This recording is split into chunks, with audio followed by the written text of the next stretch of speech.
మీ పరిశుద్ధమైన, పవిత్రమైన, ఘనమైన మీ నామానికి మా స్తుతులు చెల్లిస్తున్నాం తండ్రి. మారేడుమల్లి ప్రాంతంలో తండ్రి ఈ విధంగా సువార్త అందించడానికి సహోదరులుగా మమ్మల్ని అందరినీ మీ పనిలో ఏకపట్టణంగా ఏకస్తులుగా తయారు చేసి మీ పనిని మాకు అనుగ్రహించి తండ్రి మమ్మల్ని వాడుకుంటున్నందుకు స్తుతులు చెల్లిస్తూ తండ్రి ఈ కోడుకను ఏర్పాటు చేసిన మీ బిడ్డల్ని జ్ఞాపకం చేసుకుని దీవించండి. ముఖ్యంగా మరి కోడికను గౌరవించి మీ సన్నిధిని ప్రేమించి వేదికను అలంకరించిన దైవజనులను జ్ఞాపకం చేసుకునండి తండ్రి. వారిని, వారి కుటుంబాలను, వారి సంఘాలను, వారి పరిచర్యలను దీవించండి. మీ వాక్యం నేర్చుకోవడానికి సిద్ధపడుతుండగా తండ్రి మీ తోడు, మీ సహాయము మాకు అనుగ్రహించండి. క్రీస్తు వారి పరిశుద్ధమైన నామంలో ఈ ప్రార్థన అడుగుచున్నాము తండ్రి. మీకు క్రీస్తు గురించి నేర్పిస్తాను, మన ప్రభు గురించి నేర్పిస్తాను బైబిల్లో నుండి. నిజానికి యేసు ప్రభు గురించి చాలామందికి తెలిసింది ఏంటంటే, చాలామంది చెబుతున్నది ఏంటంటే, పాపం తెలుసుకోక బైబిల్లో ఏముందో స్పష్టంగా ఆయన గురించి తెలియక యేసు ప్రభు గురించి, యేసు ప్రభుని నమ్ముకున్నాము అనగానే చాలామందిలో నుంచి వచ్చే మాట ఏంటంటే, అదొక కొత్త మతం అన్నట్టుగా భావిస్తూ ఉంటారు.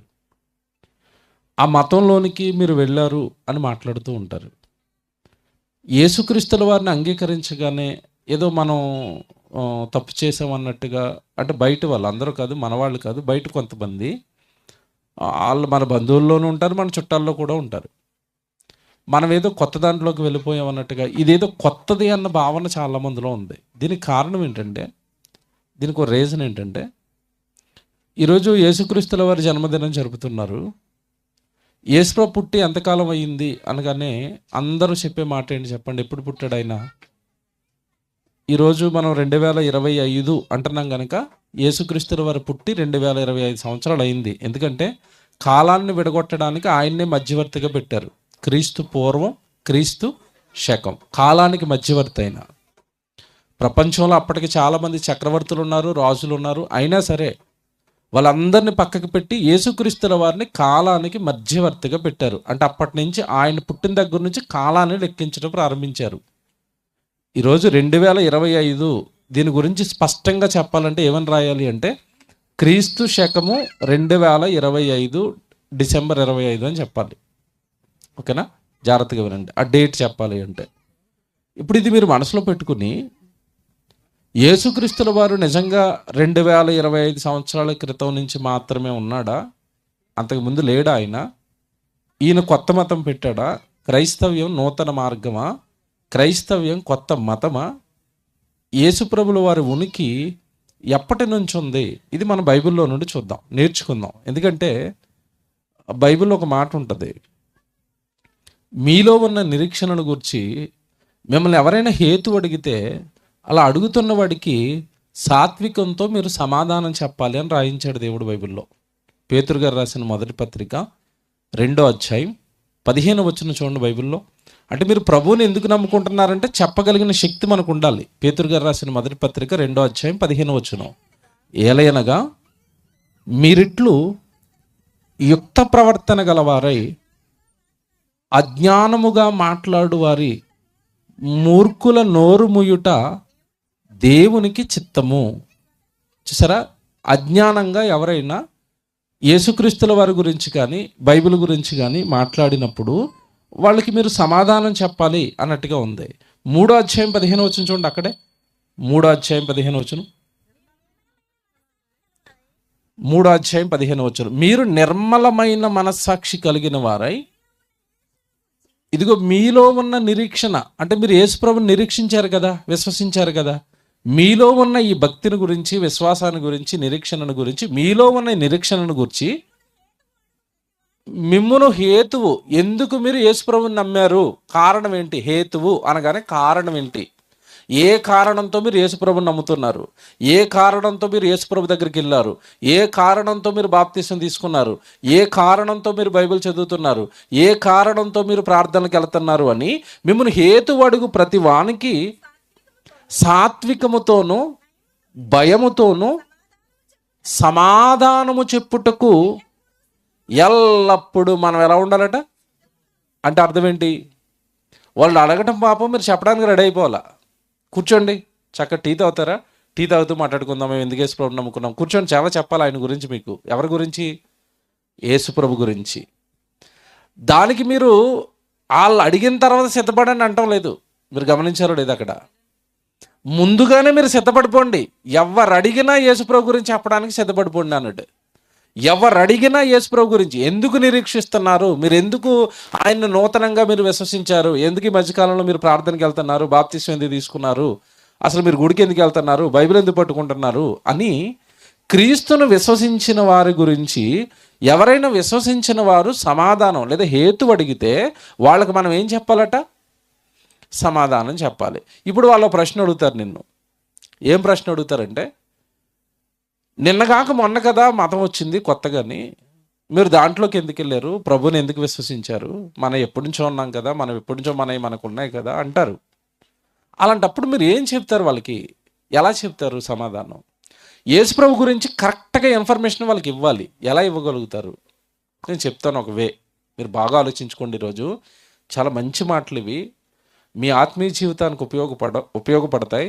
మిమ్మల్ని మీరు బలంగా నిలబెట్టుకుంటారు ప్రభువులో, అనేక మందిని నిలబెడతారు. ఇప్పుడు నేను చెప్తున్న సంగతి మీరు స్పష్టంగా మీకు తెలిస్తే, మీకు అర్థమైతే, అవగాహనకు వస్తే మీరు చాలామందిని ప్రభువులో నిలబెడతారు. ఎప్పుడు కూడా మాట్లాడుతున్న వ్యక్తి కాన్ఫిడెంట్గా ఉన్నాడు అనుకోండి, ఆ మాటలు వినేవాళ్ళు కూడా కాన్ఫిడెంట్గా ఉంటారు. మన విశ్వాసం మీద మనకు బలమైన నమ్మకం ఉందనుకోండి, మన దాని గురించి ఎవరితోనైనా మాట్లాడుతున్నప్పుడు కూడా వాళ్ళు ఏం పొందుకుంటారు? బలం పొందుకుంటారు. ముందు మనకి మన ప్రభువు మీద బలమైన విశ్వాసం ఉండాలి. ఎవరైనా ప్రభు సమాజం అనుకుంటున్నట్టుగా 2025 సంవత్సరాల నుంచే యేసుప్రభు ఉన్నాడా, అప్పటి నుంచే ఈయన మాటలు ప్రారంభమయ్యాయా, అప్పటి నుంచే బైబిల్ ప్రారంభమైందా, అంతకుముందు బైబిల్ లేదా, అంతకుముందు ఈ విశ్వాసం లేదా, అసలు ఎవరు యేసుక్రీస్తుల వారు, ఎందుకు యెరూషలేములోనే పుట్టారు, ఎందుకు ఆయన ఆ ఒక్క చిన్న గ్రామంలో పుట్టి ప్రపంచవ్యాప్తం ఎందుకు అయిపోయాడు, ఇదంతా నేను ఈరోజు బైబిల్లో చూపిస్తాను. ఓకేనా? కొంచెం జాగ్రత్తగా బైబిల్ పెట్టుకుని ఆలోచిస్తూ నా వైపే చూస్తూ వింటేనే మీకు అర్థమవుతుంది. పక్కన రోడ్డు ఉంది, రోడ్డు మీద అప్పుడప్పుడు మనుషులు వస్తూ ఉంటారు. వాళ్ళు మనుషులే, మీరు చూసిన వాళ్ళే, కొత్త వాళ్ళు ఏమి రారు. అర్థమవుతుంది కదండి? రోడ్డు మీద తిరిగేది ఎవరు తిరుగుతారు? పక్కన అడవుల్లోంచి ఏదైనా సింహం పులి వచ్చింది అనుకోండి, చూసినా పర్వాలేదు, మనకి ఎప్పుడు కనపడింది కనుక. మనుషులు తిరుగుతున్నా కూడా అలా చూస్తే ఏముందాడా, మీకులాగే ఉంటాడు, ప్యాంట్ షర్ట్ వేసుకుంటాడు, లేదా చీర కట్టుకుని ఉంటుంది ఆవిడ. మీరు దేవుడి సన్నిధిలో ఉన్నారు, దేవుడి మీదే మీ మనసు పెట్టండి, చుట్టుపక్కల ప్రాంతాల మీద కాకుండా. ఎందుకంటే ఇటు కూడా ఒక సైడ్ వాళ్ళు కట్టేసి ఉంటే నా వైపే చూసేవారు. మీరు జాగ్రత్తగా వినండి. ఇప్పుడు నేను చెప్తున్నది కష్టం మీరు అర్థం చేసుకోవటం. మధ్యలో అటు చూసి ఒకసారి ఇటు చూసారనుకో, నేను ముందు చెప్పింది మర్చిపోతారు మీరు. విషయం అర్థం కాదు. రోడ్డు పక్కన ఉన్నాం కదా, చిన్నపాటి డిస్టర్బెన్స్ ఉంటుంది. యేసుక్రీస్తుల వారిని మీరు ఎందుకు నమ్ముతున్నారు? ఆయన కొత్త, ఆయన మొన్నే వచ్చాడు, 2020 సంవత్సరాలు, కొత్త మతం అది అంటున్నప్పుడు నీలో ఉన్న నిరీక్షణని ఎవరైనా ప్రశ్నిస్తున్నప్పుడు యేసుప్రభు గురించి మీరు ఏం చెప్పగలుగుతారు? ఇది ప్రశ్న. ఏం చెప్పగలుగుతారు, ఏం చెబుతారు? మనం నేర్చుకుందాం బైబిల్లో నుంచి. ముందు మీకు స్పష్టంగా తెలియవలసింది ఏంటంటే, ముందు మీరు పట్టుకున్న ఈ బైబిల్ మీద ఒక అవగాహన ఉండాలి మీకు. ఫస్ట్ మనం పట్టుకున్న బైబిల్లో 2 నిబంధనలు కనబడతాయి. ఒకటి పాత నిబంధన, ఒకటి కొత్త నిబంధన. 2 కనబడ్డాయా? రైట్. ఇప్పుడు యేసుప్రభు మనకి ఏ నిబంధనలో కనబడతాడు? కొత్త నిబంధనలో కనబడుతున్నాడు. ఆయన పుట్టిన దగ్గర నుంచి ఆయన మాటలే కొత్త నిబంధన అయ్యాయి. చాలామందికి ఉన్న అపోహ ఏంటంటే, యేసుప్రభు పుట్టి కొత్త మతం పెట్టేశాడు, కొత్త బైబిల్ రాసేసాడు అంటారు. కాదు, ఆయన పుట్టక మునిపే పాత నిబంధన ఉందా? ఇది బాగా పట్టుకోండి మీరు. యేసుక్రీస్తుల వారు పుట్టక మునిపే బైబిల్ ఉంది, మన దగ్గరికి రాలేదంతే. ఏమంటే ఇప్పుడు మన దగ్గరికి రాలేదని అది లేదంటావా? మీకు ఒక విషయం అడుగుతాను. ఇప్పుడు మనం వాడుతున్న సెల్ ఫోన్, స్మార్ట్ ఫోన్స్ అంటున్నారు కదా, ఇవి మన దగ్గరికి ఎంతకాలం అయింది వచ్చి చెప్పండి? ఒక 4 సంవత్సరాలు అవుతుందా, 5 సంవత్సరాలు అవుతుందా? స్మార్ట్ ఫోన్స్ మన దగ్గరికి వచ్చి, నేను తయారయ్యి అంటాం లేదు, మన దగ్గరికి అందుబాటులోకి వచ్చి. నిన్న కాక మొన్న అందుబాటులోకి వచ్చింది కదా, ఇది కొత్తదంటావా? ప్రపంచం అంతా ఎప్పుడో వాడి పడేస్తే నిన్న కాక మొన్న మన దగ్గరికి వచ్చాయి. ముందు ప్రపంచంలో టెక్నాలజీ అనేది వచ్చేస్తుంది, అది నెమ్మదిగా వస్తుంది మన దగ్గరికి వచ్చేంత వరకు లేట్ అయిందని కొత్తదంటావా? కాదు. అలాగే బైబిల్ అనేది నీకు కొత్త ఏమో, అది కొత్తది అనుకో. కొత్త బట్టలు వేసుకున్నప్పుడు అది కొత్త, నీకు కొత్త. ఆల్రెడీ ఫ్యాక్టరీలో తయారైంది, అడు ట్రైల్ వేస్తాడు, అన్నీ అయిపోయిన తర్వాత నువ్వు వేసి కొత్తది అంటావు నువ్వు. చాలామంది ఎఫ్ఆర్ అని అంటారు కారు, తెలుసా? విషయం తెలుసా? కారు ఎఫ్ఆర్ కాదు ఎప్పుడు. ఎందుకు? తయారు చేసిన కంపెనీ వాడు తయారు చేస్తాడు, 4-5 రౌండ్లు ఆడేసాడు రోడ్డు మీద, ఫిట్గా ఉందో లేదో అని. అన్ని చెకింగ్లు అయిపోయిన తర్వాత షాప్లో పెట్టి ఎఫ్ఆర్ అనగానే నువ్వే ఫస్ట్ నడుపుతాను అనుకుంటున్నావు. కాదు, అందుకని చాలా ట్రైల్ వేసారు. అది నీకు కొత్తది, అది కొత్త కాదు. ఇది మీకు అర్థమైతే బైబిల్ కొత్తగా వచ్చింది కదా మన దగ్గర, కానీ ఇది కొత్తది అంటున్నారు, కొత్తది కాదు. అందుకే బైబిల్లో ఫస్ట్ నిబంధనకే దేవుడు ఏమని పేరు పెట్టాడు? పాత నిబంధన. జాగ్రత్తగా వినండి, పాత నిబంధన.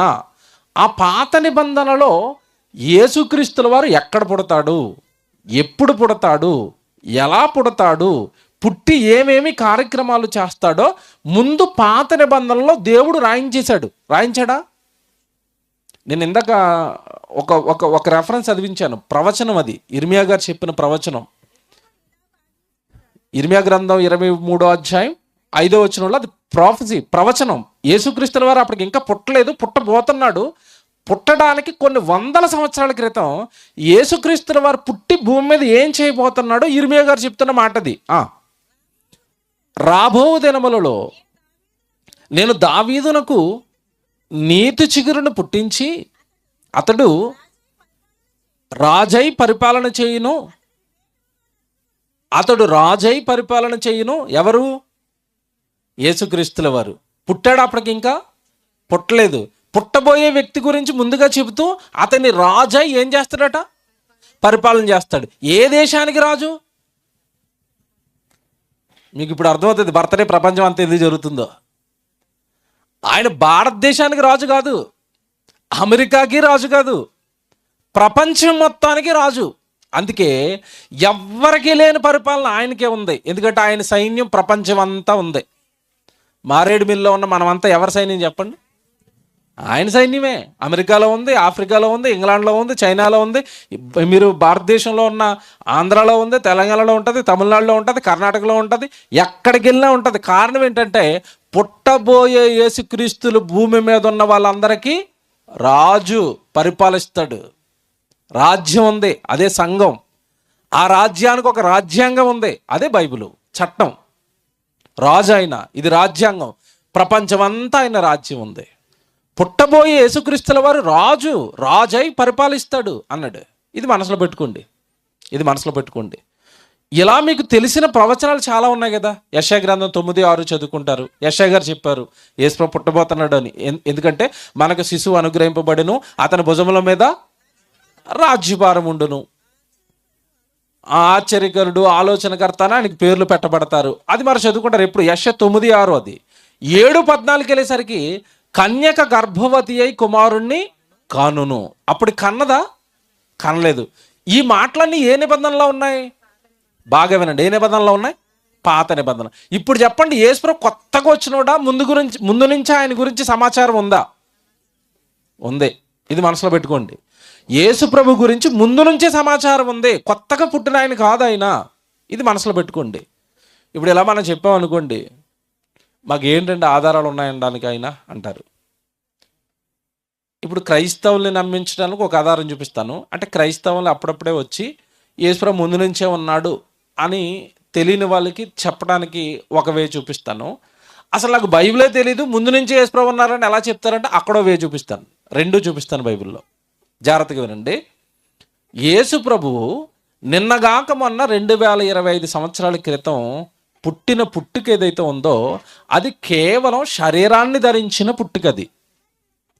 శరీరాన్ని ధరించుకుని మానవ రూపంలో ఈ లోకానికి వచ్చిన పుట్టుకది. అప్పుడు పుట్టడం కాదు యేసుక్రీస్తుల వారు, అప్పటికి ముందు నుంచే ఉన్నాడు. చాలా పాతవాడు. ఎంత పాతవాడు అంటే మన కంటికి కనబడుతున్న ఈ సృష్టిని దేవుడు సృష్టింపక మునుపు నుంచి ఉన్నవాడు. ఇది నీ విశ్వాసం అయి ఉండాలి, ఇది నీ నిరీక్షణ అయి ఉండాలి. యేసుక్రీస్తుల వారిని ఇలా సమాజానికి క్రైస్తవుడు పరిచయం చేయాలి. మళ్ళీ చెప్తాను, జాగ్రత్తగా వినండి. క్రీస్తు 2025 సంవత్సరాల క్రితం ఈరోజు క్రిస్మస్ యేసుక్రీస్తుల వారి జన్మదినం అని జరుపుతున్నది ఆయన కేవలం శరీరాన్ని ఎత్తినది. అది శరీరాన్ని ధరించుకుని ఈ లోకానికి వచ్చింది అది. అప్పుడు కాదు క్రీస్తు పుడత, అంతకు ముందు నుంచి ఉన్నాడు. ఎలా చెప్తారంటే ఆయనే చెప్పాడు బైబిల్లో, మనం చెప్పుకోవడం కాదు, యేసుక్రీస్తుల వారే చెప్పారు. యోహాను సువార్త 8వ అధ్యాయానికి రండి, బైబిల్ తీయండి, జాగ్రత్తగా చదవాలి ఇక్కడి నుంచి. యోహాను సువార్త 8వ అధ్యాయం 56వ వచనం చూద్దామా. యోహాను సువార్త 8వ అధ్యాయం 56వ వచనం. ఇక్కడ నేను సందర్భం చెప్తాను, తర్వాత చదువుదురు కానీ మీరు నా వైపు చూడండి అందరూ. సందర్భం చెప్తాను ముందు. యేసుప్రభు ఏ సందర్భంలో ఇది మాట్లాడుతున్నాడో మీకు తెలియాలి.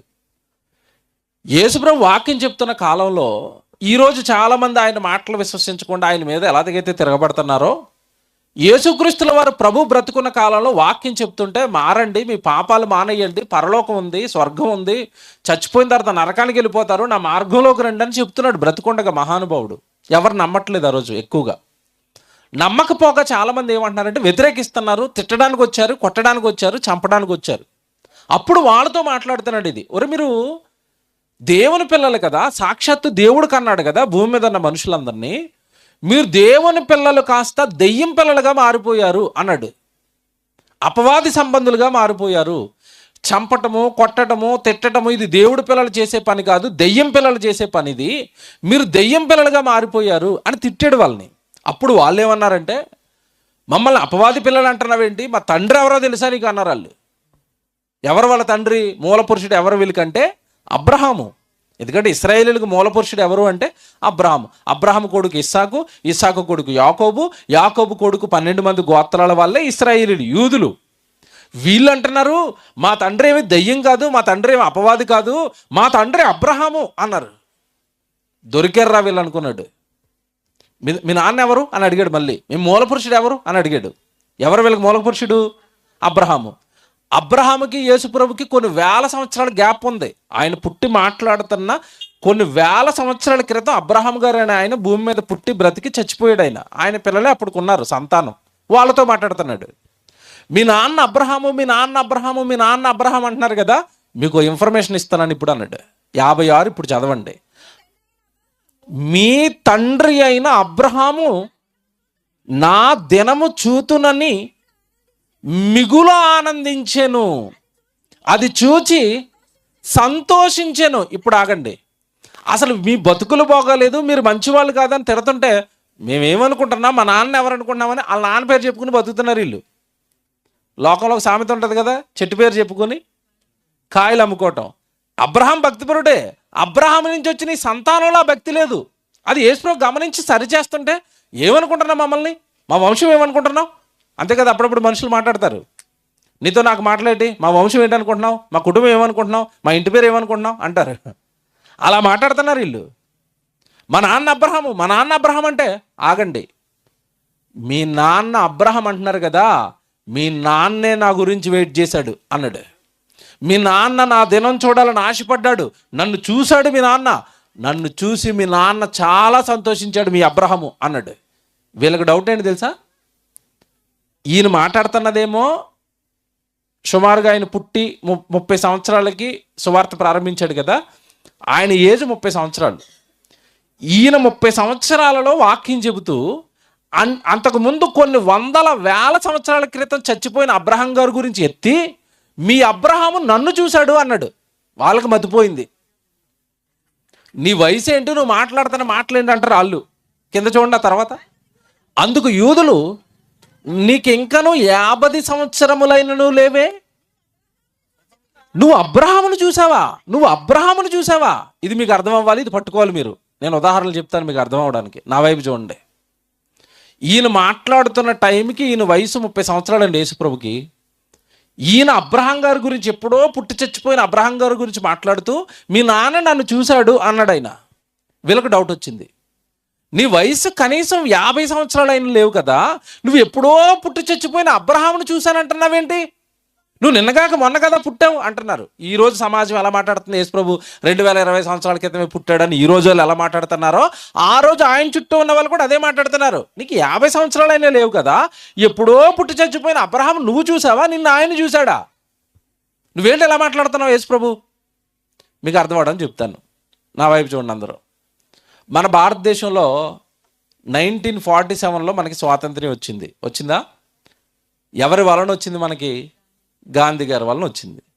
ఇప్పుడు మనలో కూర్చున్న కుర్రోడు ఎవడైనా ఒకడు లేచి, బాగా చిన్న కుర్రోడు 10 సంవత్సరాలు 15 సంవత్సరాలు ఉన్న కుర్రోడు లేచి, నాకు గాంధీ గారు తెలుసు, నేను గాంధీ గారితో ఉద్యమం చేశాను అన్నాడు అనుకోండి, మనకి ఎలా ఉంటుంది? మీరు చెప్పండి. నాకు గాంధీ గారు తెలుసు, గాంధీ గారు నేను ఫ్రెండ్స్ మీ ఇద్దరం కలిసి స్వాతంత్ర ఉద్యమంలో పోరాటాలు చేసాం అన్నాడు అనుకోండి, మనం ఏమంటాం అప్పుడు ఆయన చూసి? అరే నువ్వేం మాట్లాడతావు, నీకు బుర్రపని చేస్తుంది, నీ వయసు ఎంతరా, ఆయన వయసు ఎక్కడరా, ఆయన ఎప్పుడో చచ్చిపోయాడు, ఆయనతో నువ్వు తిరిగావా, ఆయనతో నువ్వు ఉన్నావా, నీ వయసు ఏంటి, నువ్వు మాట్లాడే మాటలేంటి అంటాం కదా. సేమ్ అలాగే యేసుప్రభు మాట్లాడుతుంటే వాళ్ళకి బుర్రపని చేయలేదు. నీ వయసు 50 సంవత్సరాలు కూడా లేవు, అబ్రహాం చూసావా, అబ్రహాంతో మాట్లాడావా, అబ్రహాం నీతో మాట్లాడాడా, అబ్రహాం నిన్ను చూశాడా, ఏంటి నువ్వు మాట్లాడుతున్న మాటలు యేసుప్రభు అంటే? ఆయన అన్నాడు, బుర్ర వేడెక్కిపోయే పాయింట్ చెప్పాడు వాళ్ళకి. యేసు అబ్రహాముతో మాట్లాడానంటేనే మీకు బాధగా ఉంటే ఇంకా ఎక్స్ట్రా ఇన్ఫర్మేషన్ ఇస్తాను నేను. అబ్రహాము కంటే ముందున్నా నేను, నా తర్వాత మీ నాన్న అన్నాడు. ఎలాగుంది ఇప్పుడు చెప్పండి? యేసుప్రభు ఎప్పటివాడు? ఇప్పుడు బాగా ఆలోచించాలి, ఎప్పటివాడు యేసుప్రభు? ఇప్పుడు మీకు అబ్రహాం ఎక్కడ కనపడతాడు బైబిల్లో? బాగా ఆలోచించండి. ఆదికాండం 12వ అధ్యాయం నుంచి కనుక మనకి ఎవరు కనపడతారు? అబ్రహాం కనపడతారు. ఈయన యేసుప్రభు అంటున్నాడు, నేను అబ్రహాం కంటే ముందున్నాను. ఇప్పుడు అబ్రహాం ముందా యేసుప్రభు ముందా చెప్పాలి? చిన్నోడా, నిన్నగాక మొన్న పుట్టినోడా? బాగా ఆలోచించారు. ఇప్పుడు మీలో ఉన్న నిరీక్షణను గురించి మిమ్మల్ని ఎవడైనా హేతు అడిగితే ఇగో ఇలా చెప్పాలి, నీ కొత్త బ్రదరు, ఆయన పాతే అనలా. కొత్త మతం కాదు ఇది, నీ కొత్త, ఆయన పాతోడే, చాలా పాతోడు, నువ్వు అర్థం చేసుకోక కొత్తోడు అంటున్నావు అంతే. బాగా అర్థమవుతుందా? నేను అబ్రహాము కంటే ముందున్నాను, అబ్రహాము కంటే ముందున్నాను. ఇప్పుడు బైబిల్ ప్రకారం బైబిల్లో అబ్రహాం కంటే ముందు కనపడతాడా మనకి? ఎక్కడ కనపడతాడు? అబ్రహాం కంటే ముందు ఒక భక్తుడు ఉంటాడు బైబిల్లో. నోవహు జలప్రళయం వచ్చినప్పుడు ఓడ కట్టాడు ఆయన, తెలుసు కదా మీకు. నోవహు గారు ఓడ కట్టాడు కదా, జలప్రళయం వచ్చి చచ్చిపోతుంటాయి, ఆయన కుటుంబం మాత్రమే రక్షించబడింది కదా. అప్పటికే యేసుప్రభు ఉన్నాడు. ఏ కాలానికి?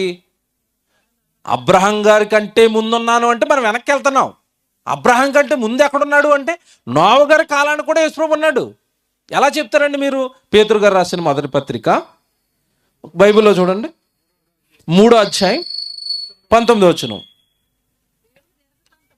పేతురు గారు రాసిన మొదటి పత్రిక 3వ అధ్యాయం 19వ వచనం.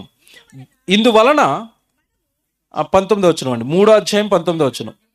దేవుని దీర్ఘశాంతము ఇంకనూ కనిపెట్టుచుండినప్పుడు పూర్వము నోవహు దినములలో ఓడ సిద్ధపరచుచుండక అవిధేయులైన వారి యొద్దకును, అనగా చెరలో ఉన్న వారి ఆత్మల యొద్దకు ఆయన, అనగా యేసుక్రీస్తుల వారు ఆత్మస్వరూపిగా వెళ్ళి వారికి ఎవరు వెళ్ళారు? నోవహు జలప్రళయంలో సువార్త ప్రకటించడానికి ఎవరు వెళ్ళారట?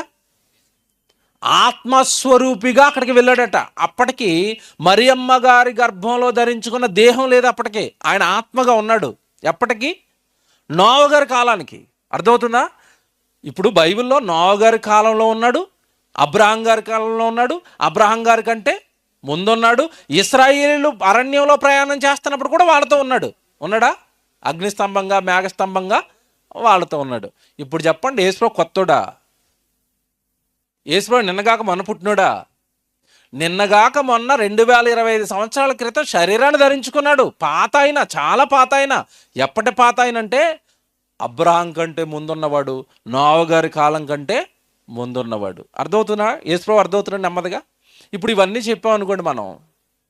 ఇప్పుడు మీరు క్రైస్తవులు కనుక, మీ చేతుల్లో బైబిల్ ఉంది కనుక, మీకు అబ్రహాం తెలుసు కనుక, మీకు నోవహు గారు తెలుసు కనుక, వాళ్ళ కాలానికి తీసుకెళ్ళి వాళ్ళకంటే ముందున్నారు అని చెప్పాను నేను. ఇప్పుడు మీరు ఎవరికో అన్యజనులకు సువార్త చెప్తారు, అబ్రహాం కంటే ముందున్నారు అన్నారు అనుకోండి. మీరు అతను అంటాడు అబ్రహాం ఎవరో, ఎక్కడుంది ఆధార్ కార్డు అంటాడు. ఇది వాళ్ళకి ఎవరికైనా అబ్రహాం తెలుసా? నోవహు తెలుసా? తెలీదు. ఇప్పుడు వాళ్ళకి ఎలా చెప్పాలి యేసుప్రభు గురించి? బాగా వినండి. యేసుప్రభుని కొత్తవాడు కొత్తవాడు కొత్తవాడు, కొత్త మతం, కొత్త బైబిల్ అనుకుంటుంటే కాదయ్యా, పాతవాడు, చాలా పాతవాడు, ఎప్పటి నుంచో ఉన్నవాడు అంటే మన అబ్రహాం కంటే ముందున్నాడు అంటే వాళ్ళకి అర్థం కాదు. ఎందుకంటే వాళ్ళు బైబిల్ చదవరు. అబ్రహాం ఎవరో వాళ్ళకి తెలీదు. నోవహు గురించి తెలీదు, నోవహు జలప్రళయం తెలీదు, నోవహు గారి కాలంలో యేసుప్రభు ఉన్నాడంటే వాళ్ళకి తెలీదు. మరి ఎలా చెప్పాలి యేసుప్రభు గురించి? ఎలా చెప్పాలి యేసుప్రభు గురించి సువార్త అంటే? నిజంగానండి, యేసుప్రభు మనుషులందరికంటే ముందున్నవాడు.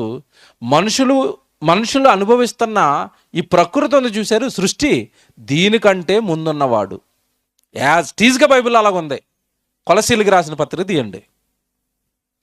కొలసీలకు రాసిన పత్రిక 1వ అధ్యాయం, బాగా తీసుకోండి బైబిలే, 17 నుంచి చూద్దామా? కొలసీలకు రాసిన పత్రిక 3వ అధ్యాయము 17వ వచనం. మరియు 17 అండి, 17 చదవండి. 1:17, క్షమించండి, 1:17. కొలసి 1:17. ఆయన అన్నిటికంటే ముందుగా ఉన్నవాడు. అక్కడ ఆగిపోండి. ఎవరైతే యేసుప్రభు కొత్తవాడు అంటున్నారో ఆయనట అన్నిటికంటే ముందు. అన్నిటికంటే అంటే మనకు అర్థం కాదు అని తర్వాత చెప్తున్నాడు. తర్వాత మాటలో ఆయన అన్నిటికంటే ముందుగా ఉన్నవాడు, ఆయనే సమస్తమునకు ఆధారభూతుడు. ఈ 2 విషయాలు బుర్రలో పెట్టుకోండి.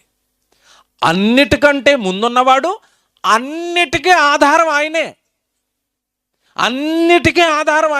అన్నిటికీ అంటే పైన ఆకాశానికి ఆధారం ఆయనే, ఆకాశంలో ఉన్న నక్షత్రాలకు ఆధారం ఆయనే, మేఘాలకు ఆధారం ఆయనే, సూర్యుడికి ఆధారం ఆయనే, చంద్రుడికి ఆధారం ఆయనే, భూమి మీద ఉన్న పంచభూతాలకు ఆధారం ఆయనే, ఈ నేలకు ఆధారం ఆయనే, నేల తిరగడానికి ఆధారం ఆయనే, భూమి పండడానికి ఆధారం ఆయనే, వర్షాలు రావడానికి ఆధారం ఆయనే, కాలాలు మారడానికి కూడా ఆధారము ఆయనే. అన్నిటికంటే ముందున్నవాడు, అన్నిటికీ ఆధార సంభూతుడు. ఎవరు? యేసుక్రీస్తు అంటే కొత్తోడా? మీరు ఒక్క మాటలో ప్రపంచానికి ఆయన పరిచయం చేయాలంటే మీరు ఏమనాలి అంటే, ఆయన అన్నిటికంటే ముందున్నవాడు, ఆయన సర్వ సృష్టిని కలిగించిన సృష్టికర్త. ఇప్పుడు మనుషులను అడగాలి, నువ్వు ముందా సృష్టి ముందా అని అడగండి. ఏం చెప్తాడు? సృష్టి ముందని అంటాడు కదా. మీకు ఇంకా బాగా అర్థం కావాలి, నువ్వు ముందా వంకాయ ముందా అని అడగండి. నువ్వు పుట్టాక వంకాయ చేసుకున్నావా? నువ్వు పుట్టక మునిపించే వంకాయ ఉందా? ఉంది. కూరగాయలన్నీ ఉన్నాయా? ఉన్నాయి. నువ్వు పుట్టక ముందు నుంచి ఆకాశం ఉందా? ఉంది. నువ్వు పుట్టక ముందు నుంచి నేల ఉందా? ఉంది. ఎవరైనా నాకు 7 ఎకరాలు ఉందన్నాడు అనుకోండి, మీరు వాళ్ళని ఏం అడగాలంటే 7 ఎకరాలు ఎక్కడవి నీకని అడగండి.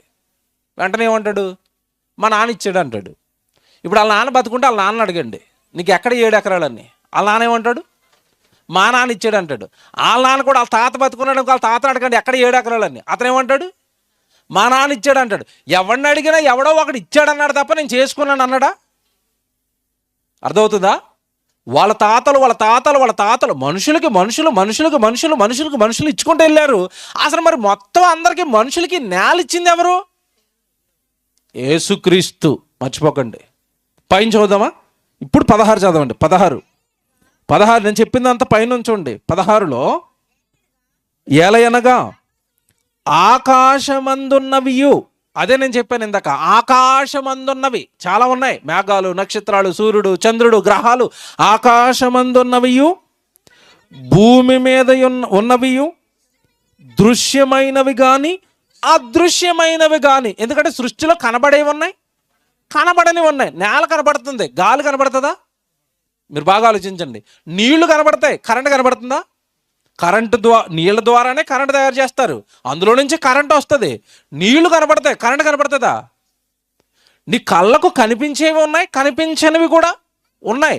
కనిపించేవి, కనిపించనివి, దృశ్యమైనవి కానీ అదృశ్యమైనవి కానీ, అవి సింహాసనములైనను, ప్రభుత్వములైనను, ప్రధానులైనను, అధికారములైనను, సర్వమును. ఒక్క మాటలో చెప్పాడు, సర్వమును. అంటే నేను లిస్ట్ చెప్పడానికి టైం పట్టేస్తుంది. నీ కళ్ళ ముందు కనబడుతున్న సర్వం, చెట్టులు, మేకలు, మనుషులు, జంతువులు, ఆకాశం, ఆహారం, నువ్వు ఎవరిని చూస్తావో చూసుకో, సర్వమును ఆయన యందు సృజింపబడెను, సర్వమును ఆయన ద్వారా ఆయనను బట్టి సృజింపబడెను. ఆయనే సృష్టికర్త. ఎవరు? యేసు ప్రభు సృష్టికర్త. ఎప్పటి నుంచి ఉన్నాడు? సృష్టికి ముందు నుంచే ఉన్నాడు, సృష్టిని కలిగించినాడు. ఇప్పుడు చెప్పండి, కొత్త అయినా పాత అయినా? ఎంత పాత అయినా? బాగా పాత అయినా నీకు లేటుగా తెలిసి కొత్త అయినా అయ్యాడు. అర్థమైందా? బాగా పాత అయినా ఈ సర్వ సృష్టిని కలిగించిన ఆయన నీ దగ్గరికి రావడం లేట్ అయ్యాడు అంతే. సువార్త నీ దగ్గరికి రావడం ఆలస్యమైంది, ఆయన నీకు పరిచయం అవ్వడం ఆలస్యమైంది. ఆయన కొత్తోడు అంటున్నావేంటి? నువ్వు కొత్తగా తెలుసుకుని విడ్డూరం కదండి ఇది విడ్డూరం కదా. మీకు విషయం చెప్తాను. మీ దగ్గరికి ఎవరైనా వచ్చి, బ్రదర్ ఈ మధ్యకాలంలో కొత్త ఆప్షన్ వచ్చింది ఒకటి మీకు తెలుసా అన్నాడు. ఏంటి? నీ దగ్గరున్న ఫోటో అందులో పెడితే అవతలోడికి వెళ్ళిపోతుందట అన్నాడు. ఏటి బ్రదర్ అదంటే వాట్సాప్ అన్నాడు. అప్పుడు నువ్వేమంటావు? చాలా జాలి ఎవరికైనా చెప్పి కబురు నేను 10 సంవత్సరాల నుంచి వాడుతున్నాను అంటావా లేదా? వాట్సాప్ కొత్త ఎవడికి? ఆడు కొత్తగా ఫోన్ కొనుక్కున్నాడు. అప్పుడే పచ్చగలరితే వాట్సాప్ అందులో వేసుకుని బ్రదర్ భలేగా ఉంది, ఫోటోలు వెళ్ళిపోతున్నాయి దీంట్లో, చాలా బాగుందంటే నువ్వేమంటావు? నువ్వు అప్పటికే 10 సంవత్సరాల నుంచి వాడుతున్నావు, నువ్వేమంటావు? చాలా జాలే బ్రదర్, నీకు కొత్త ఏమో నాకు పాత. ఇప్పుడు అర్థమవుతున్నాడా? యేసుప్రభు నీకు కొత్త, ప్రపంచానికి పాతే, సృష్టికి పాతే, సృష్టికర్త అయినా నీ దగ్గరకు కొత్తకు వచ్చేసరికి కొత్త మతం అందులోకి వెళ్ళిపోయారా? ఇది ఇంకా మరి గ్రామాల్లో మరో డైలాగ్ ఉంటుంది, అందులో దిగిపోయారా? గొయ్యాడు దిగిపోవడానికి, మతంలోకి దిగిపోయారా? మీరందరూ చెప్తున్నాను, సభలో కూర్చున్న వాళ్ళందరికీ, సౌండ్ ద్వారా వింటున్న వాళ్ళందరికీ చెప్తున్నాను, యేసుక్రీస్తు సృష్టికర్త, ఆయన పాతే, నీకు లేట్ అయిపోయాడు, ఇప్పటికే నువ్వు ఆలస్యం అయిపోయావు. సృష్టికర్త దగ్గరికి వచ్చేయి, ఆయన నామాన్ని తెలుసుకో, ఆయన యందు విశ్వాసం ఉంచు, నీ పాపాలు కడుక్కో, బాప్తిస్మం తీసుకో. చచ్చిపోయిన తర్వాత సృష్టికర్తను తెలుసుకోకుండా చచ్చిపోతే ఈ సృష్టి అంతా అనుభవించేసినందుకు ఈ సృష్టికి వానర్ ఆయన కనుక వానర్ని తెలుసుకోకపోతే నిన్ను నరకంలో వేస్తాడు. చాలామందికి యేసుప్రభుని నమ్మకపోతే నరకంలో వేస్తాడు, మాకు లేరేటంటే ఈయన సృష్టికర్త, ఆయన ఎందుకు అనుభవించావు? మరి నాకు యేసుప్రభు వద్దంటే నువ్వేం చేయాలంటే గాలి పీల్చడం మానేయి, నేల దున్నటం మానేయి, నీళ్లు త్రాగటం మానేయి. ఎందుకు? ఈ సృష్టి అంతా ఎవరిది? ఆయనదే. మరి ఆయన సృష్టిలో ఉంటే ఆయన నమ్మకపోతే ఎవరు నమ్ముతావు? ఇప్పుడు మిమ్మల్ని కన్న అమ్మనాన్నలు ఉంటారండి, వాళ్ళు మిమ్మల్ని కన్నారు, చిన్నప్పటి నుంచి భోజనం పెడతారు, చిన్నప్పటి నుంచి బట్టలు ఇస్తారు. అమ్మా నాన్నని ఎవరిని పిలవాలి? వాళ్ళని పిలవాలి. వాళ్ళని వదిలేసి ఇంటికి ఇరుగింటోళ్ళు పొరుగుంటోళ్ళ దగ్గరికి అమ్మా నాన్న బాగున్నా అంటున్నారు, వీళ్ళకి ఎలా ఉంటుంది కన్నోళ్ళకి? మీరు చెప్పండి. ఇప్పుడు అర్థమవుతుంది పెయిన్, దేవుడు బాధ ఇప్పుడు అర్థమవుతుంది. ఇంట్లో ఆ కన్న అమ్మ నాన్నలు వదిలేసి ఊరి మీద ఉన్న వాళ్ళందరూ అమ్మా నాన్న అని తిరుగుతున్నాడు అనుకోండి, కొడుకు ఎలా ఉంటుంది? సృష్టిని కలిగించిన సృష్టికర్తను నమ్మకుండా సృష్టిని అనుభవించేస్తానంటే ఎందుకు ఊరుకుంటాడు ఆయన? మీరు చెప్పండి, ఎందుకు ఊరుకుంటాడు? ఆకాశం నాది, భూమి నాది, నేల నాది, గాలి నాది, నువ్వు పీల్చుకున్న సమస్తం నాది. ఎక్కువ మాట్లాడితే నువ్వు బ్రతుకు అనుభవిస్తున్న ఈ బ్రతుకు కూడా నాదే. తల్లి గర్భంలో నేను కట్టాను ఆ దేహాన్ని, నువ్వెవరు నన్ను నమ్మకపోవడానికి, నన్ను విశ్వసించకపోవడానికి? విచిత్రం తెలుసా? పాత ఆయన పట్టుకుని కొత్త ఆయన అంటున్నారు, బాగా పాత ఆయన పట్టుకుని. యోహాను సువార్త ఒక మంచి మాట చూపిస్తాను మీకు. యోహాను సువార్తకి రండి. కొత్త నిబంధనలో ఆయన గురించి ఆయన పరిచయం చేసుకుంటే ఏమంటున్నాడు? యోహాను సువార్త 1వ అధ్యాయం 1వ వచనం చూడండి. యోహాను సువార్త 1వ అధ్యాయము 1వ వచనం. ఆదియందు వాక్యం ఉండెను, వాక్యము దేవుని వద్ద ఉండెను, వాక్యము దేవుడై ఉండెను, ఆయన ఆదియందు దేవుని వద్ద ఉండెను, సమస్తమును, ఆ పదం చూడండి, సమస్తమును ఆయన మూలంగా కలిగెను. నీ కళ్ళ ముందు కలిగి నీకు కనబడుతున్న ఏది కూడా ఆయన లేకుండా కలగలేదు. ఎవరైనా? One and only Jesus Christ, యేసుక్రీస్తు. ఆయన లేకుండా ఏమీ కలగలేదు. ఇప్పుడు నేను మాట్లాడుతాను, ఈ మాట మనం చెప్పామనుకోండి, చాలామంది ఏమంటారంటే మీ బైబిల్ అండి, మీ యేసుప్రభు అండి మీరు చెప్పుకుంటారండి అంటారు. ఆధారం చెప్పాలి కదా దేనికైనా. దేనికి ఆధారం చెప్పాలంటే మనం మాట్లాడుతున్న ఏ మాటకైనా మనం ఆధారం చూపించాలి. ఎలా చూపిస్తాం? ఇప్పుడు ఆకాశాన్ని, భూమిని, గాలిని, సముద్రాన్ని, సమస్తాన్ని ఆయనే కలిగించాడు అని మనం ఎలా నమ్ముతామంటే ఒక ఉదాహరణ ఉంది బైబిల్లో. ఏంటి ఆ ఉదాహరణ అంటే, యేసుక్రీస్తుల వారు శిష్యులతో పాటు పడవలో ప్రయాణం చేస్తున్నాడు సముద్రం మీద. తెలుసా మీకు ఆ సందర్భం? ప్రయాణం చేస్తున్నప్పుడు తుఫాన్ వచ్చింది. శిష్యులందరూ భయపడిపోయి అరుపులు, కేకలు, అంతే కదండి. మరి వాళ్ళలో ఉన్నప్పుడు, సముద్రంలో ఉన్నప్పుడు తుఫాన్ వచ్చింది అనుకోండి, ఎవరికైనా ఏం కలుగుతుంది? భయం కలిగింది. ఈ తుఫానికి పడవ తిరగబడిపోద్దేమో, మేము చచ్చిపోతామేమోనని శిష్యులందరూ భయపడిపోతున్నారు. భయపడిపోయి ఆ ఎక్కడో చివరిన పాపం అలసిపోయి పడుకున్నాడు. యేసుక్రీస్తులో రెస్ట్ తీసుకున్నారు. ఉదయం అంతా వాక్యం చెప్పేవాడు కదండి. అలసిపోయి రాత్రి పడుకున్నాడు. వాళ్ళు ఆయన దగ్గరికి వెళ్ళిపోయారు. ప్రభువా మేము నశించిపోతున్నాము, నీకు చింత లేదా అన్నారా? పడుకున్న ఆయన ఏం చేశారు? లేపేశారు. లేచి ఆయన ఎలా కళ్ళు నడుపుకుంటూ ఒకటే డైలాగు, అమ్మ నాయన తుఫాన్ వచ్చిందా, ఇప్పుడు ఎలాగ మరి, ఏమైనా ఇంకో ఎక్స్ట్రా వాడుందా, ఎలా తప్పించుకుందాం అన్నాడా? లేచి ఒకటేనండి డైలాగు, అల్ప విశ్వాసులారా అన్నాడు. అదేటది, మీరు ఎందుకు భయపడుతున్నారు?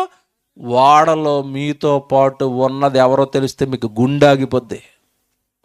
వాడలో మీతో పాటు పడుకున్నది మనిషి కాదు, ఈ గాలిని, సముద్రాన్ని, ఆకాశాన్ని, సర్వాన్ని కలిగించిన సృష్టికర్త మీ పక్కనుంటే మీకేడు భయం?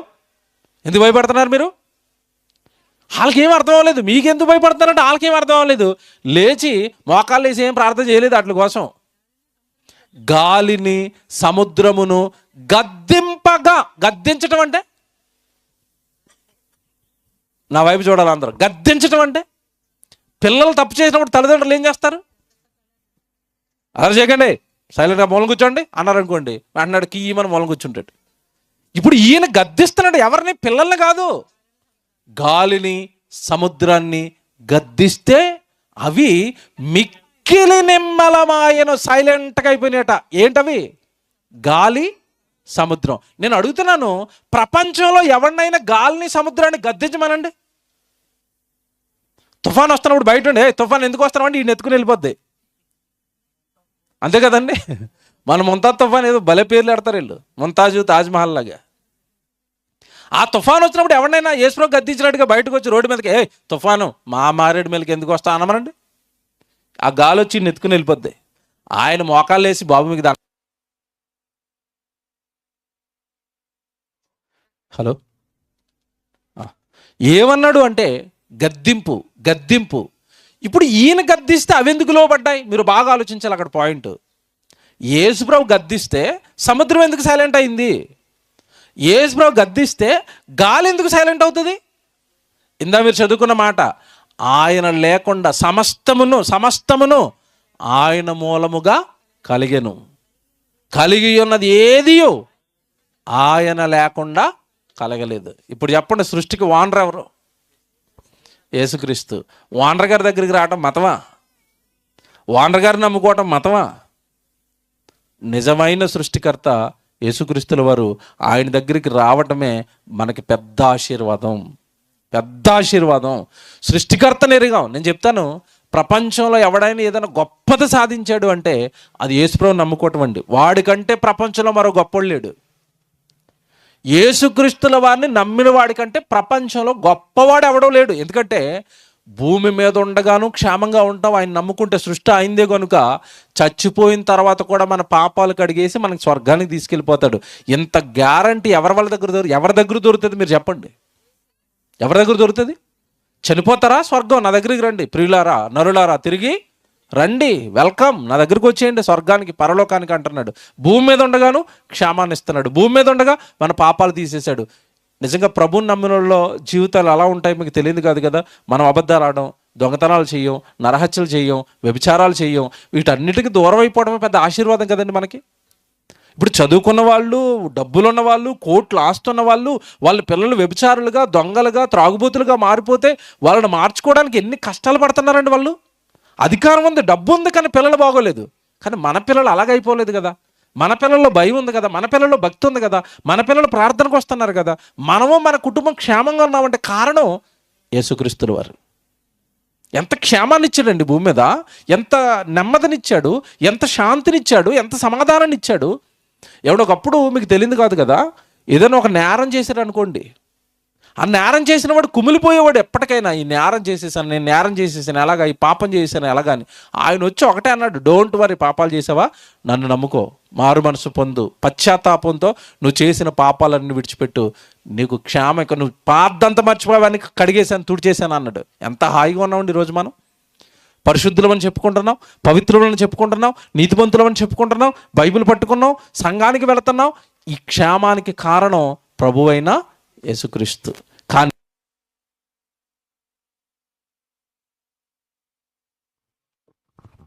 ఆయన గురించి పరిచయం చేసేటప్పుడు 2025 సంవత్సరాల క్రితం పుట్టిన చిన్నవాడిగా మనం పరిచయం చేయకూడదు.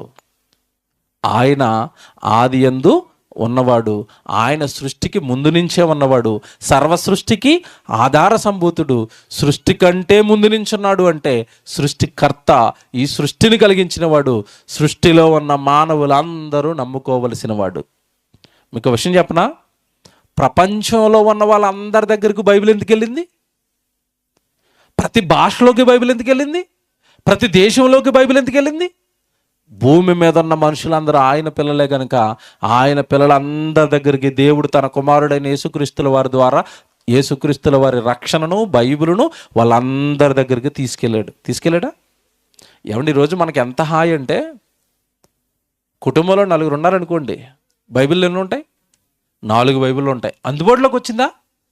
200 రూపాయలు పెట్టి కొనుక్కుంటే దేవుడు వాక్యం మన దగ్గరకు వచ్చేసింది కదండి, దేవుడు మాటలు మన దగ్గరకు వచ్చేసాయి కదండి, దేవుడు రక్షణ మన దగ్గరకు వచ్చేసింది కదండి. ఎంత భాగ్యం అండి ఇది! మీరు ప్రపంచంలోని ఏ గ్రంథమైన ఇంత అందుబాటులో ఉందా? మీరు చెప్పండి, అందుబాటులో ఉందా? అందరి దగ్గర పట్టుకుని తిరుగుతారా? బైబిల్ ముద్రించబడినంత వేగంగా, బైబిల్ ముద్రించబడినంత సంఖ్యలో ఏ గ్రంథము ముద్రించబడటం లేదు. దీనికి కారణం బైబిలు సృష్టికర్తదే, సృష్టిని కలిగించిన వాడిది. ఆయన మాటలు కనుక సృష్టి మొత్తానికి వెళ్ళిపోయింది ఈ గ్రంథం. కనుక ఇప్పుడు మనం ఆలోచించుకోవాల్సింది ఏంటంటే, ముఖ్యంగా పాపం ఇలాగ కొంచెం ఏజెన్సీ ప్రాంతాల్లో ఉన్న వాళ్ళ మీద, ఆ ఏజెన్సీ ప్రాంతాల్లో ఇదిగో ఇలా సువార్త చేస్తున్న సేవకుల మీద ఒక నింద ఏంటంటే, మీరు కొత్త మతాన్ని అట్టుకొచ్చి రుద్దేస్తున్నారు. నీ దగ్గరకు వచ్చింది కొత్తదైందా? బైబిలు చాలా పాతదే. ఎప్పటి నుంచి ఉంది అంటే, క్రీస్తుకు పూర్వం సుమారు 1500 సంవత్సరాల క్రితం నుంచి బైబిల్ భూమి మీద ఉంది. మోషే గారి కాలంలోనే ఏం రాయించాడు దేవుడు? బైబిల్ రాయించేశాడు. మోషే గారి కాలానికే బైబిల్ ఉంది. క్రీస్తుకు పూర్వం 1500 సంవత్సరాల క్రితం నుంచి బైబిల్ ఉంది. లెక్కలు చెప్తే గుండెలు ఆగిపోతాయి అందరికీ. నీకు కొత్త, నువ్వు నిన్నగాక మొన్న పట్టుకున్నావు, నీకు కొత్తను, బైబిల్ కొత్త అనుకో, అది కొత్తదనుకో, అది ఎప్పటి నుంచో ఉంది. కనుక యేసుక్రీస్తుల వారు అనగానే మన ఘంటాపదంగా సమాజానికి చెప్పాల్సింది ఏంటంటే, ఆయన చాలా పాతవాడు, సర్వసృష్టిని కలిగించిన వాడు, సర్వసృష్టికి ఆధార సంభూతుడు, సృష్టికర్త. ఇది ఒక పార్ట్ అయితే, అసలు పార్ట్ చెప్పి ముగించేస్తాను త్వరగా. రెండో పార్ట్ జాగ్రత్తగా వినండి. ఇప్పుడు ఈయన్నే ఎందుకు నమ్మాలి అనడానికి ఒక రీజను, ఆయన సృష్టికర్త, ఆయన్నే నువ్వు నమ్మాలి. రెండో చెప్తాను జాగ్రత్తగా వినండి. మీరు ప్రపంచం మొత్తంలో దేవుడిగా పిలువబడుతున్న వాళ్ళలో ఎవరైనా ఒక్కరు, మీరు పాపం చేశారు, మీరు పాపంతో చచ్చిపోతే నరకానికి వెళ్ళిపోతారు. అది అన్ని మతాలు ఒప్పుకుంటే అందరూ ఒప్పుకుంటారు. పాపం చేసిన వాళ్ళు ఎక్కడికి వెళ్తారు? నరకానికి వెళ్తారు. పుణ్యం చేసిన వాళ్ళు ఎక్కడికి వెళ్తారు? స్వర్గానికి వెళ్తారు. ఇప్పుడు మరి పాపం చేసిన వాడు నరకానికి వెళ్తాడంటే, పాపం తీసేయడానికి మార్గం ఎవరు చూపించారు? మీరు ఒకసారి అడగండి. ఒరే, నీకు జ్వరం వస్తుంది, రోగం వస్తుంది అన్నారు. రోగం వస్తుందని ఎవడైనా చెప్తాడు? మందేది ఇది జ్వరం అని ఎవడైనా చెప్తాడు? ఒళ్ళు కాలగానే జ్వరం వచ్చిందని ఎవడైనా చెప్తాడు? మాకు జ్వరం అని మాకు తెలుసు, నువ్వు ఇవ్వాల్సింది ఏంటి మాకు? ఇప్పుడు మంది డోలో టాబ్లెట్లతే. మీకు అర్థమవుతుందా? పాపం చేస్తున్నారు, పాపం చేస్తే నరకానికి పోతారు, మందేది? ఒక్క యేసుక్రీస్తుల వారు చెప్పారు, పాపానికి మందు నేను సిలువలో కార్చిన రక్తం. ఏ మనిషి పాపాలు పోవాలి అన్నా రక్తము చిందింపబడాలి. భూమి మీద ఉన్న నరమాతృలందరి కొరకు ప్రాణం పెట్టి రక్తం కార్చిన ఏకైక దైవం ప్రభువైన యేసుక్రీస్తు. ఇది ఒక మార్గం కదండి. ఇప్పుడు రోగాలు మనుషులు కనిపెడతారండి, శాస్త్రవేత్తలు. ఏదైనా కొత్త రోగం వచ్చిందనుకోండి, మీకు అర్థం కాదు. కరోనా టైంలో కరోనా వచ్చిందా? అది మనకి పాత రోగమా కొత్త రోగమా? కొత్త రోగం. అప్పటి వరకు అలాంటి రోగాన్ని మనం చూడలేదు. వెంటనే శాస్త్రవేత్తలు 1 సంవత్సరం కష్టపడి ఏం కనిపెట్టారు? వ్యాక్సిన్ వేశారు. ఇప్పుడు నువ్వేమనాలి? కొత్త మంది ఇది, నేను వేసుకోను అన్నవా? వేసుకున్నావా? 2 సార్లు. బూస్టర్ డోస్ అట మళ్ళా 3వది రెడీ అయిపోయారు వేసుకోవడానికి. మందు కొత్తది అంటున్నావు తప్ప, ఏమండి ఏ మందు అయితే ఏముంది, రోగం పోవాలి కదండి. విషయం తెలుసా అండి, నిజంగా కరోనా టైంలో ఎంత ప్రాణాలకు అల్లాడిపోయారో మనుషులు మీకు తెలియదు కాదు కదా. వ్యాక్సిన్ వచ్చింది అనగానే ఎలాగుందండి అందరికీ? అమ్మయ్య చచ్చిపోవట, వచ్చిందట ఏదో మందు, ఊపిరి పీల్చుకున్నారు కదండి. ఇప్పుడు నీకు రోగానికి అంత భయపడిపోతే మరి నువ్వు పాపానికి ఇప్పుడు పాపానికి వచ్చే ప్రమాదం ఏంటో తెలుసా? పాపము చేసిన వారిని ఒకటి పట్టుకుంటుంది. రాత్రి చెప్పిన ప్రసంగం, పాపం చేసిన వారిని పాతాళము పట్టుకుంటుంది అని రాశాడు దేవుడు బైబిల్లో దేవుడు రాయించిన మాట అది. ఒకసారి తీయండి, అది యోబు గ్రంథం. రాత్రి చెప్పిన రెఫరెన్స్ తీయండి. యోబు గ్రంథము 24వ అధ్యాయం 19వ వచనం. యోబు గ్రంథం 24వ అధ్యాయం 19వ వచనం. జాగ్రత్త చూడండి ఈ మాట. యోబు గ్రంథం 24వ అధ్యాయం 19వ వచనం. పాతాళము పాపము చేసిన వారిని పట్టుకుంటుంది. ఏం పట్టుకుంటుందట? పాపం చేసి చచ్చిపోతే ఏం పట్టుకుంటుందట? పాతాళం. మర్డర్ చేసామనుకోండి భూమి మీద, ఎవరు పట్టుకుంటారు? పోలీసులు పట్టుకుంటారు. ఏమంటే నేరాలు చేస్తే పోలీసులు పట్టుకుంటారు, పాపాలు చేస్తే పాతాళం పట్టుకుంటుంది. జాగ్రత్తగా వినండి. పాపంతో మనిషి చచ్చిపోతే పాపంతో చచ్చిపోతున్న మనుషులందరినీ పాతాళం పట్టుకుంటుంది. ఇంతకీ పాతాళము అనగానే మీకు అవగాహన ఉండాలి. లోకాలు 3 లోకాలు. బైబిల్ చెప్పిన, దేవుడు చెప్పిన మాటల ప్రకారం 3 లోకాలు అండి. 7 లోకాలు 14 లోకాలు ఇదంతా సుత్తి. 3 లోకాలు. ఒకటి దేవుడున్న లోకం, పరలోకం, ఓకేనా? ఇప్పుడు భూమి మీద మనుషులు ఉన్న లోకం, భూలోకం. 2 చచ్చిపోయిన ఆత్మలు ఉండడానికి ఒక లోకం కింద, పాతాళ లోకం, నరక లోకం. 3 లోకాలు. ఇప్పుడు మనం మధ్యలో ఉన్నాం. అటు పైకా ఇటు కిందగా డిసైడ్ అవ్వాల్సింది ఇక్కడే. పైకి పోతావా కిందకి పోతావా? పైకి పోతే దేవుడు, కిందకి పోతే నరకం. కరెక్ట్గా మధ్యలో జంక్షన్ అనమాట ఇది. అప్పుడప్పుడు రైల్వే స్టేషన్ దగ్గర ఆ జంక్షన్ అని వేస్తాడు, మీరు చూసారా లేదా? విజయవాడ జంక్షన్ అంటాడు. అంటే అర్థం ఏంటంటే అక్కడి నుంచి ఇటు హైదరాబాద్ రావచ్చు, అక్కడి నుంచి అటు రాజమండ్రి పోవచ్చు. మధ్యలో ఉన్నావు. విజయవాడ అంటే మీకు అర్థమైందా? ఇటు హైదరాబాద్ రావచ్చు, అటు రాజమండ్రి వెళ్ళొచ్చు. విజయవాడ మధ్యలో జంక్షను. అలాగే భూమి నీకు జంక్షన్. ఇప్పుడు పైకి పోతావా స్వర్గానికి, కిందకి పోతావా? సృష్టికర్తను తెలుసుకొని పాపాలు కడుక్కొని బాప్తీసం తీసుకొని ప్రభువులో వాక్యం పట్టుకొని ఉన్నావు అనుకోండి, పైకి పోతావు స్వర్గానికి. ఈయన కొత్తోడు, మతము, ఇలాంటి కబుర్లు ఆడారు అనుకోండి, కింద పోతాం. అప్పుడు తెలుస్తుంది. ఎక్కడికి వెళ్ళిన తర్వాత? కిందకి వెళ్ళిన తర్వాత ఆరని అగ్ని. ఎందుకంటే కింద పాతాళ లోకంలో ఏముంటుంది? నీకు భూలోకం అనగానే మీకు తెలుసు, మీకు సూపర్ ఏరియా, ఎటు చూసిన కొండలు, అడవులు, సూపర్ ఆక్సిజన్ మీకు. మేము హైదరాబాద్ మొత్తం కంపు, పొగ, డస్ట్. మాకు ఇటు రాగానే ఎంత ఆనందం కింద ఉంటుంది, ఎంత ఆరోగ్యం కింద ఉంటుంది ఇటు వస్తే. భూమి మీద ఏమున్నాయో మనకు తెలుసు అండి. హైదరాబాద్లో ఏమున్నాయో తెలుసు, మారేడుమల్లి ఏమున్నాయో తెలుసు, పక్క దేశాలకు వెళ్ళిపోతే కాశ్మీర్లో మంచు ఉంటుంది తెలుసు, అమెరికా వెళ్ళిపోయేసరికి చల్లగా ఉంటుంది తెలుసు, అన్నీ తెలుసు మనకి. కానీ కిందన్న పాతాళ లోకంలో ఏముంటుంది? యేసుప్రభు చెప్పాడు. ఆయన అబద్ధాలు ఏం చెప్పడు, అబద్ధాలు చెప్పే పనే లేదు ఆయనకి. మార్కు 9:48 చెప్పాడు, నరకమున్న వారి పురుగు చావదు, అగ్ని ఆరదు అన్నాడు. నరకంలో ఏముంటుందట? ఆరని అగ్ని ఆరదు అన్నాడంటే ఆ అగ్గి మీద నువ్వు నీళ్లు పోసినా ఉఫ్ఫ నూదినా ఆరదది. ఇప్పుడు మనం మంటలు వేసుకుంటే చలి మంటలు ఉఫ్ఫ నూదితే కొన్ని మంటలు ఆరిపోతాయి, ఓ బకెట్ నీళ్ళు వేస్తే కొన్ని మంటలు ఆరిపోతాయి. పాతాళంలో అగ్గి మీద ఏమేస్తావు? ఆరదట, అగ్గారదట, ఆత్మేమో చావదట. ఎంతటి భయంకరం అండి! మీకు ప్రాక్టికల్గా అర్థం కావాలంటే ఒక ఉదాహరణ చెప్తాను. ఆల్రెడీ అనుభవించిన వాళ్ళు అవసరం లేదు, కానీ అనుభవం కావాలంటే నేను చెప్తున్నా, చెయ్యండి. బాగా మంట మండుతున్నప్పుడు అలాగే ఏలు అందులో ఎట్టండి, చాలా బాగుంటుందండి. అనవలు చేయొద్దండి. కాలుతున్న మంటలో చెయ్యడితే ఎలాగుంటుంది? కాలిపోద్ది. పాపం ఆడపిల్లలు అప్పుడప్పుడు, ఇప్పుడు అంటే పోయి నీళ్ళండి గ్యాసులు వచ్చిన తర్వాత, ఒకప్పుడు పొయ్యి మీద వంట చేసినప్పుడు వారంలో ఒకసారైనా వాళ్ళకి చేతులు కాలిపోయేవి. ఆ కట్టి పట్టుకునేటప్పుడు, లోపలికి దోసేటప్పుడు చేతులు కాలిపోయేవి. ఆ గుండుగులు దించడానికి చేతులు కాలిపోయేవి. ఇప్పుడు స్టవ్లో వచ్చి కొంచెం పాపం హ్యాపీ అయ్యారు వాళ్ళు. ఏమంటే మనకి కాలేది ఆరిపోయే అగ్న, ఆరని అగ్న కాలుతున్నది. ఆరిపోయే అగ్గి కాలితేనే తోలు ఊడిపోతే మంట ఎంతగా ఉంటే, ఆరని అగ్నిలో పడితే మీరు ఒకసారి ఊహించుకోండి.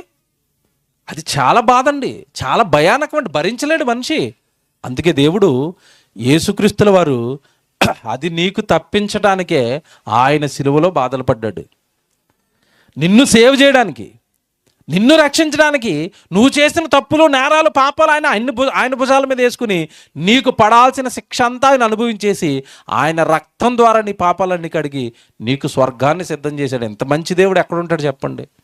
ఇంత ప్రేమించే వాళ్ళు ఎవరుంటారండి? నిజం చెప్పండి, ఎవరైనా మన కోసం ప్రాణాలు పెడతారండి? డబ్బులు అప్పిమ్మంటేనే అప్పు ఇవ్వట్లేదు ఈ మధ్యకాలంలో మనుషులు. ప్రాణం పోతుందిరా 10,000 అప్పు అంటే ఇవ్వట్లేదు. అలాంటిది నీ కోసం నా ప్రాణం ఇచ్చేస్తాను అంటారు ఎవరైనా? ఉత్తి డైలాగులు తప్ప ఎవడే ఇవ్వడండి. అమ్మాయిలు చూడండి, అప్పుడప్పుడు పాపం యవ్వనంలోకి వచ్చిన తర్వాత వీళ్ళు టీనేజ్లో ప్రేమల్లో పడతారు. ఆడు పువ్వు పట్టుకుని తిరుగుతాడు, నువ్వే నా ప్రాణం, నీ కోసం ప్రాణాలు ఇస్తానంటాడు. అప్పుడు ఏం చేయాలంటే అమ్మాయి తెలివి కానీ, ఒరే నా కోసం ప్రాణాలు ఇస్తావా అనాలి. ఇచ్చేస్తాను అంటాడు. నాకు 2 కిడ్నీలు లేవు, ఒకటే ఉందో కిడ్నీ ఇవ్వండి అని అడగండి. ఆడు పువ్వు కనపడదు, ఆడు మొహం కనపడదు. ఇక దొంగ. ఈ కిడ్నీలు ఇవ్వనోడు ప్రాణం ఇస్తాడండి? మీరు చెప్పండి, ఇస్తాడా? ఉత్తు మాటలు, డబ్బా మాటలు అండి అవన్నీ. ఎవ్వడు పక్కోడు కోసం ప్రాణం ఇవ్వడండి. ప్రపంచంలో ప్రాణం పెట్టిన ఏకైక దైవం యేసుక్రీస్తుల వారు మాత్రమే. ఏ దైవమైనా శిక్షిస్తానని చెప్పింది, ఏ దైవమైనా దండిస్తానని చెప్పింది, ఒక్క దైవమే క్షమిస్తానని నీ కోసం ప్రాణం పెట్టింది, ఆయన యేసు. ఇంకెవరు లేరు. మీరు ప్రపంచం వెతకండి. నేను భారతదేశం గురించి మాట్లాడటం లేదు, నేను ఇక్కడున్న వాళ్ళ గురించి మాట్లాడలేదు, ప్రపంచం అంటున్నాను నేను. ప్రపంచంలో మనుషులు దేవుడిగా కొలుస్తున్న ఏ దైవమైనా భూమి మీద ఉన్న మానవాళి పాపాల కొరకు ప్రాణం పెడుతున్నానని అన్నాడా? మీరు చెప్పండి, అన్నారా? అనలేదండి. కనుక దేవుని పిల్లలుగా ఈరోజు నేను మీతో చెప్తే నీ 2 పాయింట్లు గుర్తుపెట్టు. 2 చెప్పాను ఎంతసేపట్లో నేను. ఏంటి చెప్పినవి 2 అంటే, యేసుక్రీస్తుల వారు కొత్త ఆయన కాదు. ఎప్పటివాడైనా సృష్టికి ముందు నుంచి ఉన్నవాడు, సృష్టిని కలిగించిన వాడు. 2025 సంవత్సరాల క్రితం మనం పాపం చేయకుండా ఎలాగుండాలో బ్రతకటం నేర్పించటం కోసం శరీరాన్ని ఎత్తాడు. ఇది మనం చెప్పాల్సింది క్లియర్గా. ఒకటి. రెండోది, ఎందుకు నువ్వు యేసుప్రభువుని నమ్ముతున్నావంటే, ఎందుకు విశ్వసిస్తున్నావని నీ విశ్వాసాన్ని ఎవడైనా పరీక్షిస్తే, నా కోసం ప్రాణం పెట్టిన దైవం, నా పాపాలు తీసినవాడు, నాకు రక్షణ ఇచ్చినవాడు, నేను చచ్చిపోతే స్వర్గానికి చేర్చుకునేవాడు, నా కోసం ప్రాణం పెట్టిన దైవం నాకు కనపడలేదు కనుక నేను ప్రభువుని విశ్వసిస్తాను. ఓకేనా? మీలో ఉన్న నిరీక్షణను గురించి మిమ్మల్ని ఎవడైనా హేతు అడిగితే వాడికి సమాధానం చెప్పడానికి మీరు ఎలా ఉండాలి? బాగుంది. ఇప్పుడు కొంచెం సిద్ధపడ్డాం. ఇలా బైబిల్ బాగా నేర్చుకుంటే క్రైస్తవ్యం గురించి కానీ, బైబిల్ గురించి కానీ, క్రీస్తు గురించి కానీ మీరు ఏం అడిగినా చెప్పడానికి బైబిల్ బాగా నేర్చుకుని సిద్ధంగా ఉండాలి. ఓకే, ప్రార్థన చేసుకుందాం. ప్రేమ కలిగిన తండ్రి దేవా, ఈ ఐక్య క్రైస్తవ కూడికలో మంచి మాటలు వినడానికి, మేము నేర్చుకోవడానికి కృప చూపారు. అందుని బట్టి స్తోత్రాలు తండ్రి. తమ్ముడు జాను, అలాగే తోడుగా ఉన్న మిగతా యవనస్తులు, తోడుగా వచ్చిన స్త్రీలు అందరూ కలిసి కష్టపడి 2 దినాలు చుట్టుపక్కల గ్రామాలకి తండ్రి మా ప్రభువు, మీ కుమారుడు యేసుక్రీస్తుల వారి గురించి సువార్త ప్రకటించడానికి కృప చూపారు. అందుని బట్టి స్తోత్రాలు. ఈ కార్యాన్ని మీరు తోడుగా ఉండి గొప్పగా జరిపించినందుకు స్తుతులు చెల్లిస్తూ తండ్రి, మరి వేదిక మీద ఉన్న సేవకులు వారు ఇచ్చేసి చక్కగా ప్రార్థించి మీ గురించిన మంచి మాటలు చెప్పి ఈ కార్యం మీకు మహిమకరంగా జరగడానికి తండ్రి సేవకులు సైతం వారి సహకారాన్ని అందించారు. వేదిక మీద కూర్చున్న సేవకుల్ని దీవించండి, విచ్చేసిన మీ పిల్లల్ని దీవించండి.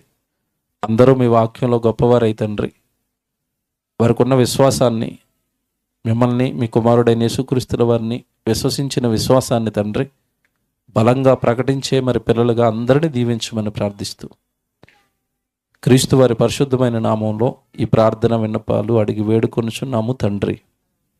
ఆమేన్. థ్యాంక్ యూ అండి. God bless you.